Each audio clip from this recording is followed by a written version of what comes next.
Seorang pria kelahiran Jepara menjadi orang Indonesia pertama yang mengenyam pendidikan di negeri Belanda. Ikut terlibat dalam pemberitaan mengenai Perang Dunia Pertama dan dipercaya sebagai salah satu juru bahasa di Lembaga Dunia Liga Bangsa-Bangsa. Sosok yang berperan penting mengenalkan cakrawala ilmu pengetahuan Barat pada salah satu pahlawan nasional Indonesia, yaitu Raden Ajeng Kartini. Ia dijuluki sebagai Pangeran Eropa dari Tanah Jawa. Inilah dia, Raden Mas Panji Sosrokartono. Lahir pada Rabu Pahing, tanggal 10 April 1877. Beliau merupakan anak ketiga dari Raden Mas Adipati Aryo Sosroningrat dan Mas Ajeng Ngasirah.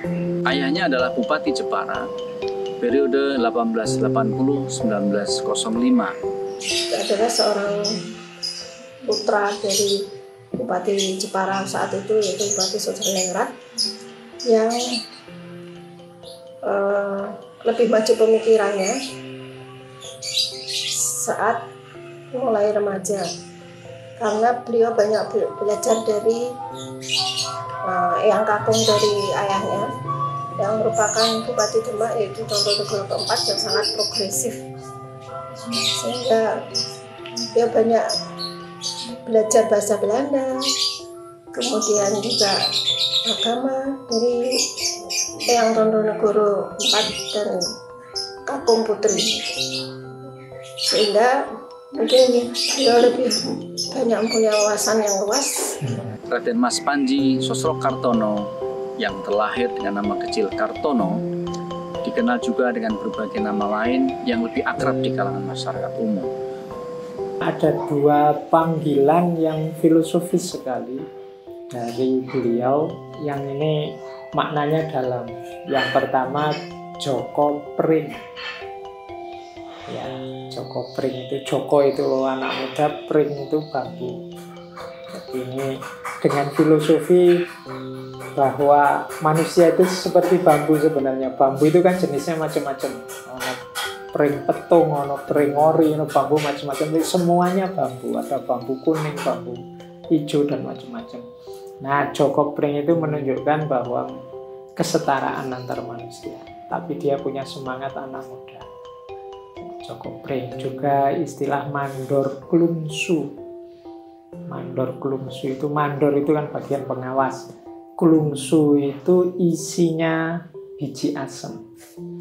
Jadi disebut mandor klungsu karena biji asem ini kan calon nanti yang jadi asem. Asem itu buah yang manfaatnya banyak untuk manusia. Maka disebut mandor klungsu, berarti beliau ini tugasnya ngomong, mandor, ngawasi biar bibit-bibit manusia yang unggul ini memang benar-benar berbuah jadi unggul. Kemampuan Sosrokartono dalam mengenyam ilmu pengetahuan membuatnya mendapatkan restu dari Adipati Aryo Sosroningrat untuk melanjutkan pendidikan ke negeri Belanda.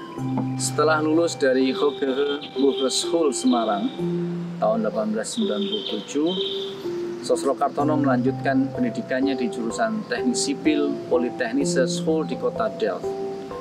Namun, Sosrokartono tidak tertarik dengan jurusan tersebut dan pindah ke jurusan sastra dan kesusastraan timur di Universitas Leiden Belanda pada tahun 1908. Kecerdasan dan kepandaian Sosrokartono di bidang filsafat nampak pada penguasaan bahasa Yunani dan Latin, sehingga ia dapat lulus ujian dengan waktu yang cepat pada tahun 1901. Saat Perang Dunia Pertama meletus di benua Eropa, Sosrokartono ikut andil sebagai jurnalis perang untuk surat kabar terbitan Amerika Serikat, The New York Herald Tribune.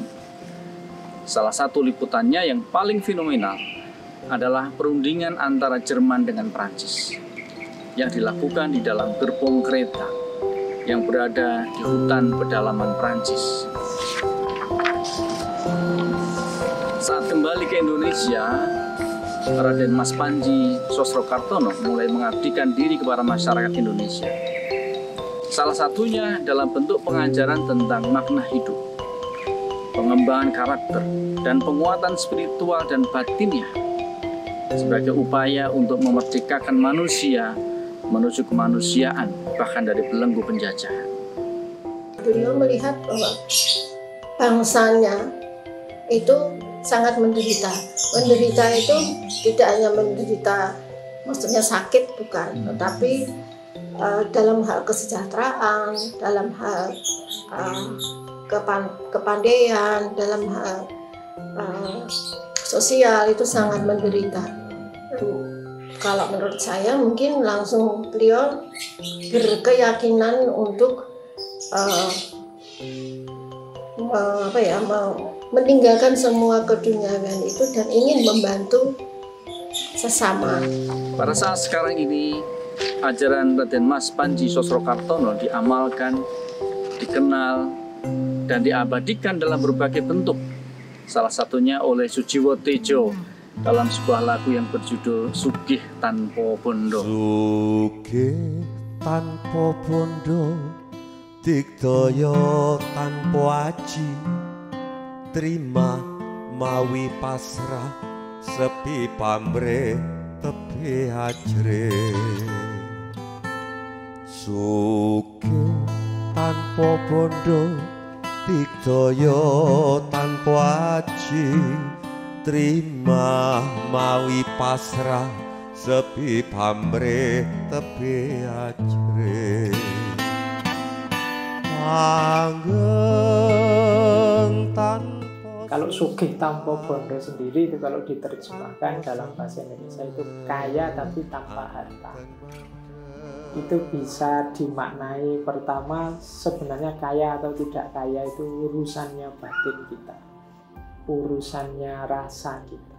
Tidak harus ada benda fisiknya yang banyak terus kita disebut kaya. Wong yo kadang orang yang hartanya banyak juga merasa masih belum punya apa-apa, masih tuntutannya, keinginannya macam-macam.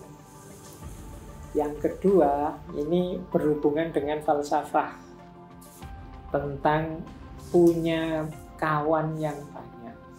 Jadi kalau kita punya teman banyak, punya relasi yang banyak, saling rukun, saling membantu, itu kita semua kaya tanpa harus punya harta. Karena apa? Dengan banyaknya teman ini, kalau saya pas butuh A, saya tidak mampu, saya tidak punya. Teman yang B ini mampu dan punya, itu bisa membantu.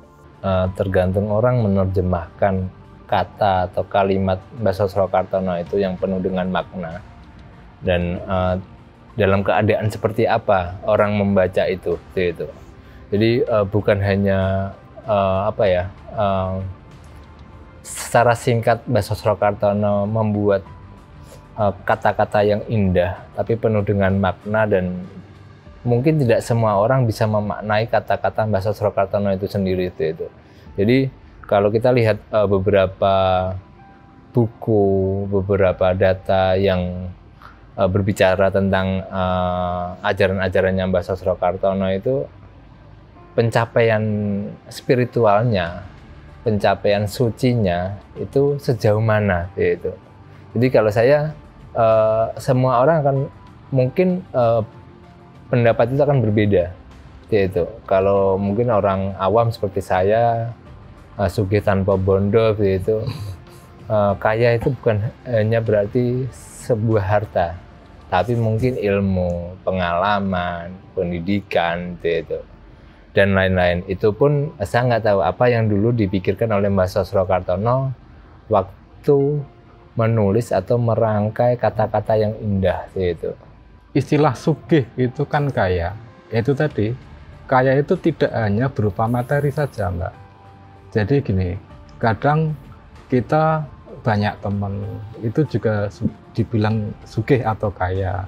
Makanya kita kalau korelasikan dengan ajaran agama apapun sebenarnya, silaturahmi itu salah satu sarana untuk menuju yang kita katakan Mbah Sosrokartono sugih itu tadi.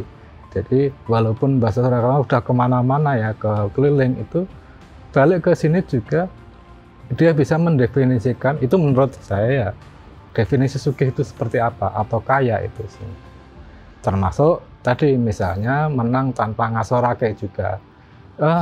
Kalau ibarat menang secara fisik, sebenarnya tidak ada istilah menang dan kalah.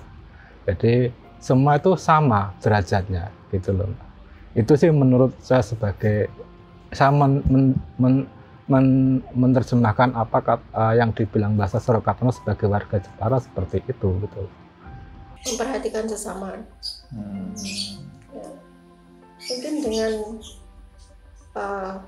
tidak perlu materi ya, cuma kita bantu tenaga atau apa gitu sudah menolong sesuatu, menolong untuk membawa misalnya sakit ke rumah sakit itu sudah sesuatu yang salah satu dari keinginan beliau seperti itu ya. Kemudian juga menjadi orang yang sederhana, hidup sederhana maksud saya, tidak bermewah-mewah sekalipun punya, tapi tidak harus ria gitu, ya. Tidak usah pamer-pamer ke dan lain-lain, yang sederhana saja, seadanya sama Dio, hidup saanane sama Dio, tidak ngayah-ayah untuk mendapatkan sesuatu ya. Kalau memang sudah diparingi sama Allah untuk rezeki ya, kita manfaatkan sebaik mungkin, tapi tidak terus buat curang atau korupsi dan lain-lain seperti itu. Ya, kalau bisa urip seadanya itu kan tidak ada korupsi Pak. Arah filosofinya ke arah batin, jadi ke arah kebatinan. Kebatinan itu bukan berarti anti materi, tapi tidak materialistik. Tidak materialistik itu tidak mendewakan materi, tidak apa-apa serba materi. Jadi materi itu hanya diambil secukupnya saja, dia cuma pendukung untuk kita berjalan ke dalam menuju diri. Jadi berjalan ke ranah batin. Kemudian kita intinya hidup justru di dalam ini, bukan yang di luar. Yang di luar itu cuma kendaraan sementara untuk kita berangkat ke dalam. Makanya pemenuhan fisik itu kan secukupnya saja. Biasanya kalau dalam berarti makan ya secukupnya saja, kemudian apapun diambil secukupnya saja. Kalau berlebihan nanti malah jadi bahaya, jadi merusak. Maka materialisme, apa-apa serba materi ditolak, tapi tidak anti materi. Materi hanya jadi kendaraan untuk masuk ke ranah. Ajaran Sasro Kartono berupa sugih tanpa bondo, digdaya tanpa aji, ngeluruk tanpa bolo, dan menang tanpa ngasorake. Di kehidupan modern tetap memiliki daya tarik dan kekuatan tersendiri bagi masyarakat Indonesia. Dalam kehidupan modern saat ini, masyarakat Indonesia mulai mengalami ketergantungan dan keterikatan. Keadaan ini bahkan dapat menyebabkan seseorang melakukan berbagai macam kejahatan hanya untuk memenuhi hasrat kehidupannya. Kondisi ini dalam ajaran Raden Mas Panji Sasro Kartono mampu diatasi dan diobati dengan baik melalui falsafah hidup sugih tanpa bondo, digdaya tanpa aji, ngeluruk tanpa bolo, dan menang tanpa ngasorake. Kita yang hari ini butuh banyak kapital, butuh materi macam-macam, perlu untuk mempertimbangkan sarannya beliau Sasro Kartono ini. Jadi bukan berarti terus kita tadi, bukan berarti anti dunia, tapi cara kita berpikir, cara kita menyikapi dunia tidak segitunya seperti orang-orang hari ini yang agak cenderung kapitalis, materialistik, perhitungan matematika terhadap hidup. Itu yang sering menurut saya orang tertipu di situ. Karena dunia itu kan agak trik, materi itu kan agak trik sifatnya kalau kita tidak hati-hati mengelolanya. Maka jadi bagaimana batin kita ini tidak jatuh cinta sama dunia. Meskipun kita juga punya dunia, kita juga bekerja mencari nafkah, tapi cinta kita tidak di situ. Anak-anak muda sekarang itu hanya mungkin ingat dengan kata-katanya, ingat dengan kalimatnya, tapi jarang melakukannya. Gitu. Dia itu hanya mungkin sebuah kata, kalimat gitu. Tapi untuk melakukan benar-benar digdaya tanpa aji, menang tanpa ngasorake, itu untuk kita berbuat di dunia ini, gitu. Itu yang sangat sulit gitu. Jadi tadi mungkin kalau bisa dibilang hanya kulitnya aja, tapi hatinya, kelakuannya, akhlaknya itu menurut saya masih banyak proses yang perlu dijalani untuk mencapai hal mungkin sufi yaitu sufisme itu kalimat-kalimat yang indah yaitu Mbah Sosrokartono pun melalui proses yang sangat panjang yaitu untuk melakukan dan mempunyai kata-kata yang sebagus itu yaitu pemaknaannya sangat dalam yaitu.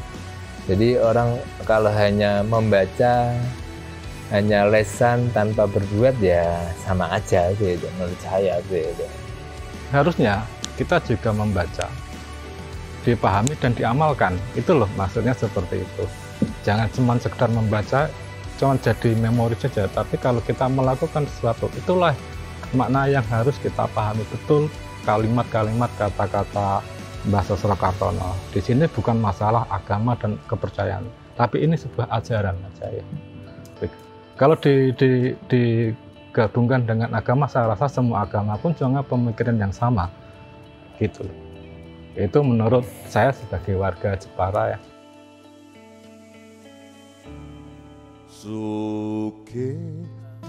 Setelah mengidap sakit selama 7 hari di usia yang ke-75 tahun, Raden Mas Panji Sosrokartono wafat. Raden Mas Panji Sosrokartono meninggal pada Jumat Pahing tanggal 11 Jumadil Awal 1372 Hijriah yang bertepatan dengan 8 Februari 1952 pukul 11.50. Beliau dikebumikan di pesarian keluarga Sito Mukti di Kudus, Jawa Tengah. Meski Sosrokartono telah meninggalkan kita, namun ajarannya akan tetap ada dan menjadi tauladan bagi kita semua. Tanpa seneng anteng mandeng sugeng jeneng langgeng tanpa susah tanpa seneng anteng mandeng sugeng jeneng.